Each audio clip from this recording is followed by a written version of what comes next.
नमस्कार दोस्तों, आज हमारा टॉपिक बहुत ही रहस्यमयी है। नागा साधु। कौन है नागा साधु? कैसे बनते हैं नागा साधु? भारत के 13 ऐसे अखाड़े हैं जहां सन्यासियों को नागा साधु बनाया जाता है। ये हिमालय में 0 से भी नीचे के तापमान में जीवित रह लेते हैं। आम आदमी के पास नागा साधुओं के बारे में कोई खास जानकारी नहीं होती, लेकिन आज हम आपको बताएंगे इनके बारे में कुछ रोचक तथ्य।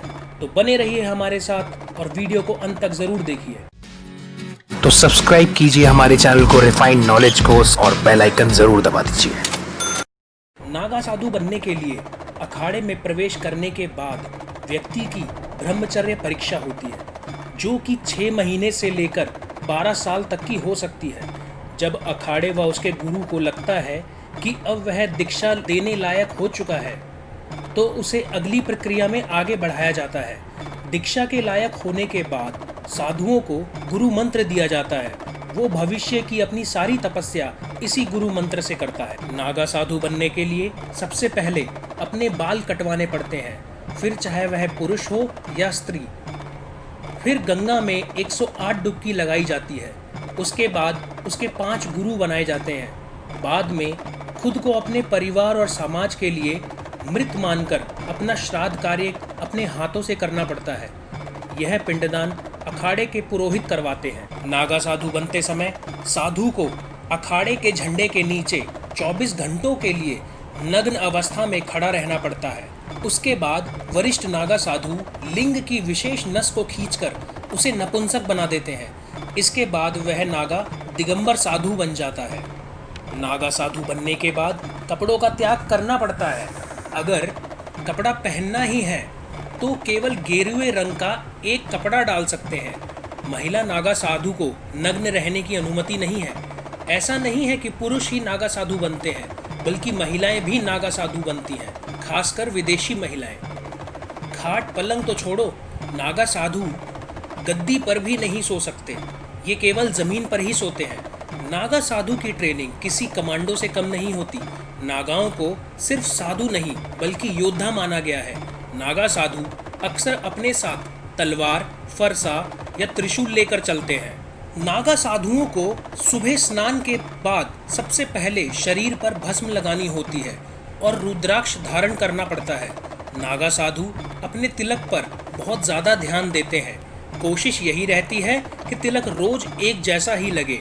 नागा साधु हमेशा बस्ती से बाहर निवास करते हैं।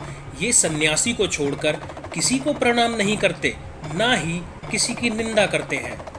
नागा साधु पूरे दिन में सिर्फ एक बार ही भिक्षा मांगकर खाना खाते हैं। ये ज़्यादा से ज़्यादा 7 घरों से ही भिक्षा मांग सकते हैं।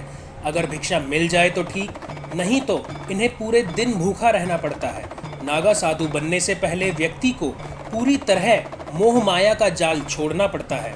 नागा साधु गजब के लड़ाके होते हैं। हमारे इतिहास में कई जगह वर्णन है, जब कोई विदेशी आक्रमणकारी आक्रमण करता था तो राजा नागा साधुओं का सहयोग लेते थे। नागा साधु युद्ध कला में पूरी तरह माहिर होते हैं। नागा साधु को अपने पास चिमटा रखना जरूरी होता है, क्योंकि धुनी रमाते समय सबसे ज़्यादा चिमटे का ही काम पड़ता है। चिमटा साधुओं के व्यक्तित्व का अहम हिस्सा होता है।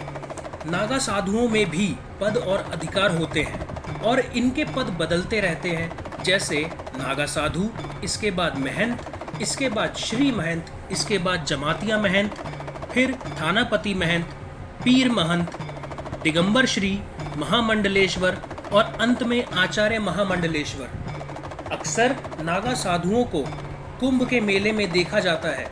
जैसे ही कुंभ का मेला खत्म होता है, ये रातों रात गायब हो जाते हैं। ये जंगलों के रास्ते अपना सफ़र पूरा करते हैं। ये थे हमारे नागा साधुओं के बारे में कुछ रोचक तथ्य। आशा करता हूँ कि आपको वीडियो अच्छा लगा होगा।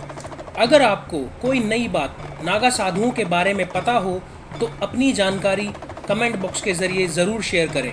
ऐसी वीडियो बनाने में बहुत मेहनत लगती है दोस्तों, तो प्लीज़ एक लाइक ज़रूर दें। वीडियो को अपने परिवार व दोस्तों के साथ ज़रूर शेयर करें। मैं आपसे मिलता हूं अगली वीडियो में एक नए टॉपिक के साथ। तब तक के लिए नमस्कार।